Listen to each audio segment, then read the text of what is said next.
Last night and going into today, everybody was wondering what's going to happen with Troy Franklin because everybody projected him to get drafted on day 2, more than likely the second round. He fell to the 4th round to the Denver Broncos, but that was the big story to why this was a deep wide receiver class. It was going to splooge over into day 3. The fact that he got drafted in the 2nd pick lets you know that the Broncos went to bed thinking about Troy Franklin, wanting to draft him. They have a lot of needs.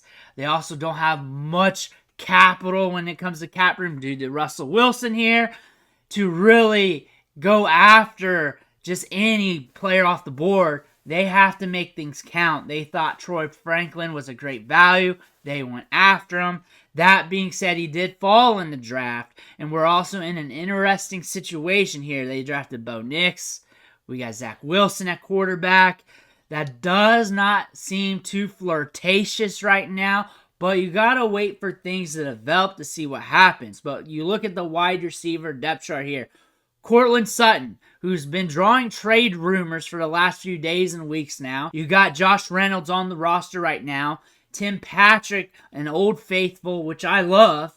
But again, after that, you got a lot of jabronis. So there's some good opportunity for him to climb the depth chart. And if he's running routes and seeing targets, that could make him fantasy valuable to some degree out there. And if one of these quarterbacks, more than likely not Zach Wilson, maybe Bo Nix, exceeds expectations and they figure out how to turn things around with his offense, or if they're in shootouts where they just got to sling it in the back half of games because they are in the AFC West. They do have to play teams like the Chiefs multiple times a year. They do have to play the Chargers, even though their offense is going to look a lot different. That team's going to be a lot different soon. They are going to be in some opportunities where they got to move the football, and that's going to happen later in games. And if Troy Franklin's on the field, he could be seeing some targets coming his way where he could get you some fantasy production. The upside's there. When you look at him for Dynasty Fantasy Football and you're looking at him in rookie drafts, he's not a first rounder anymore. He's not even an early second rounder. And our pivot point here is that running back run in the second round. And from what I'm seeing here right now in the draft, there is a running back run that's going to happen. There's going to be a slew of running backs in the second round that's going to get drafted. He's going to go after that running back run somewhere. More than likely late second, early third, probably early third in a lot of leagues. A lot of people have soured on the draft capital, but I think the draft capital is not too much different from those players drafted in the latter part of the third round. I'm not too worried about him. I do like the skill set.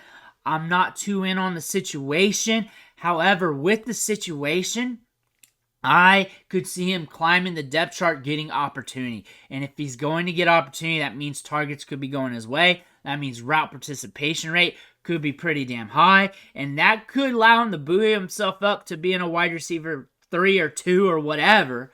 But the opportunity could be, there's a pathway here. It's not like they can go out and buy wide receivers because they can't do that. And they got other things they need to patch up. And they got to figure out the quarterback spot.